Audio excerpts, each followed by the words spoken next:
Danser LARISSA CRAWFORD Caution. This is a short storytelling engagement that's being shared on Orange Shirt Day. And what we're trying to do through our shared time is to humanize facts and experiences that tell a human story. And this engagement is especially targeted at non-Indigenous people who maybe struggle with appreciating and empathizing with the historical and living legacies of residential schools in what is currently Canada. I want to begin by first making very clear a trigger warning that the content that we explore and discuss explicitly covers violence against children, sexual violence, and violence against Indigenous people. So I urge you to first, before moving on, to take a moment to center yourself, to become aware of your mental and physical well-being in this moment, and to deeply consider if you are in a place where you can engage and truly be open to what's being shared today. I also want to clearly define the responsibility that you carry if you choose to share this video, to communicate this trigger warning in text as well. Now, if you have chosen to continue with this engagement, I'll ask that you please find somewhere comfortable, somewhere quiet, where you can engage for the next 12 minutes without interruption, and where you can ideally turn off the lights. I'll now ask you to close your eyes.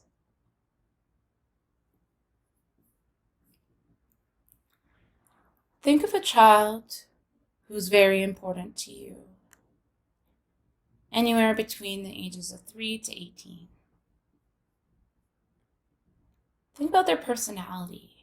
What makes them smile? What makes them laugh? What do they care about? So you're playing with this child at your place, or their place. If this child is older, say you're having a cup of tea or playing video games. And then you hear a hard knock on the door. An agent, a government agent, dressed in a bleak gray suit, with a few RCMP officers standing behind them,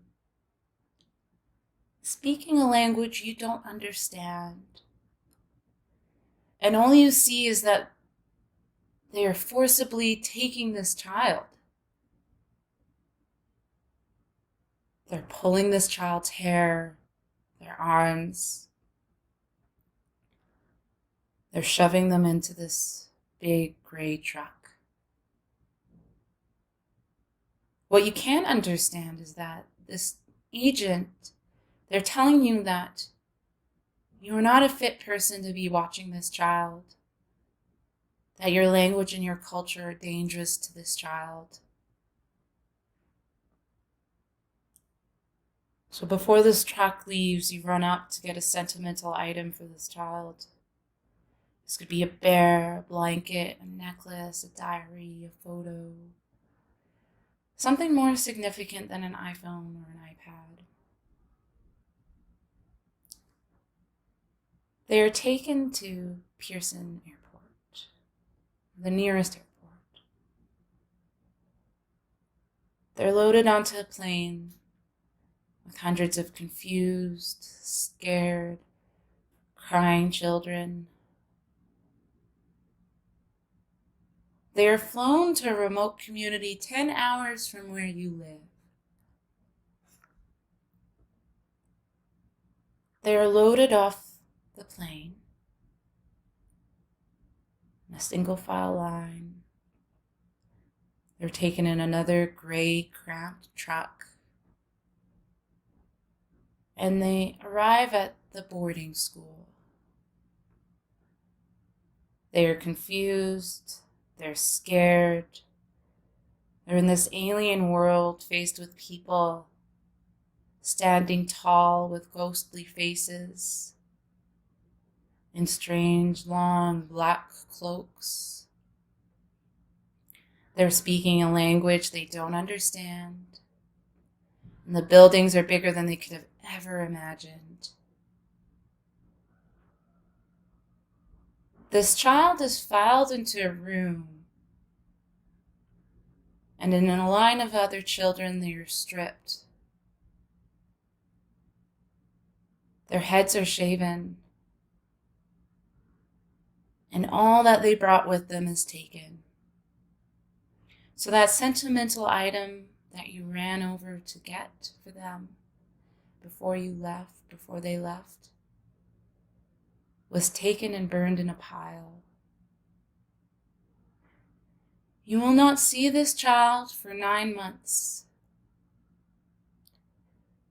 They will be beaten for speaking their native, and likely for most their only language.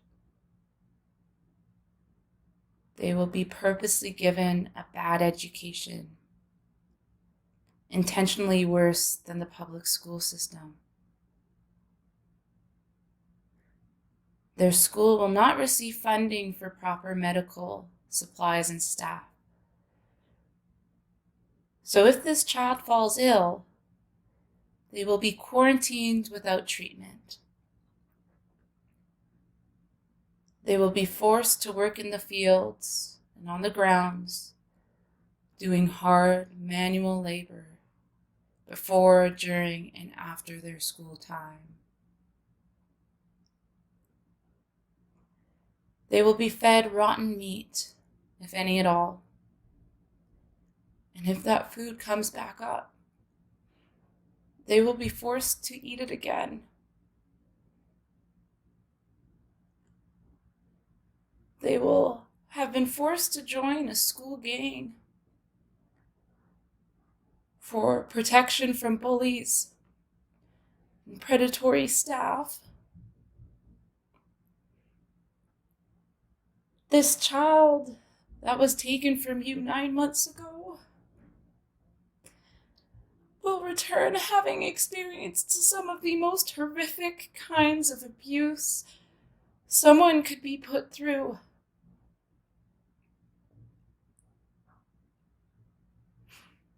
If they are younger, they will come back to you no longer being able to speak their native language.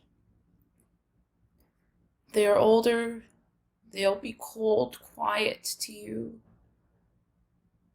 They'll be scared to speak their language to you.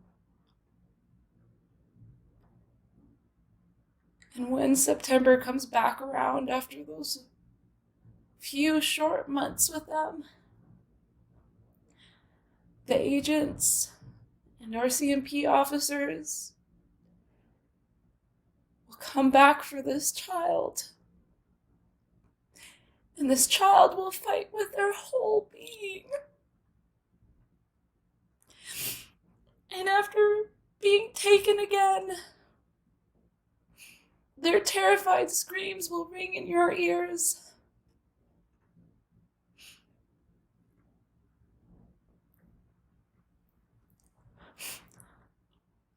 I want you to keep your eyes closed. Think of someone you know who's in their early 30s. It's very well maybe you. The last residential school closed in 1996. The person that you're thinking of is about the age of a residential school survivor.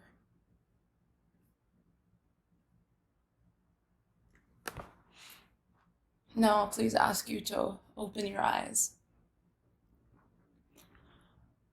What we've done is so briefly skim the surface of what happened to some children as they entered and experienced the residential school systems. What we skimmed through, what we shared, what we explored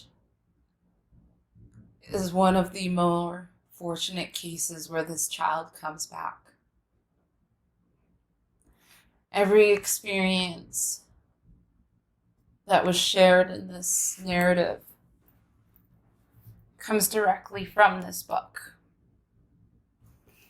A Knock on the Door, The Essential History of Residential Schools from the Truth and Reconciliation Commission of Canada. Directly from the accounts of residential school survivors. We use storytelling because so often when we're presented with facts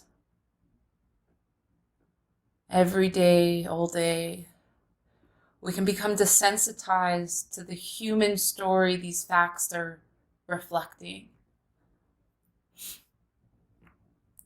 And through this shared time, what we really sought to do was to address two really big issues and barriers that take place when we're talking about residential schools, when non-Indigenous people are trying to understand what took place. The first is that so often Indigenous peoples are seen as the other. And so it's difficult to understand what these historical and living legacies really mean and really look like.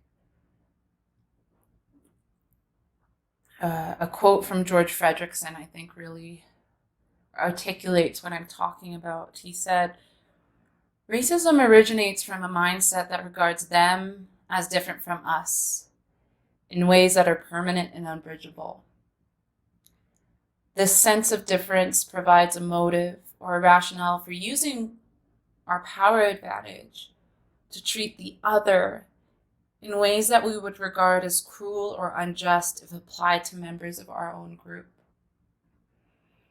So I really want to encourage you, especially on Orange Shirt Day, to reflect and be aware of this process of othering,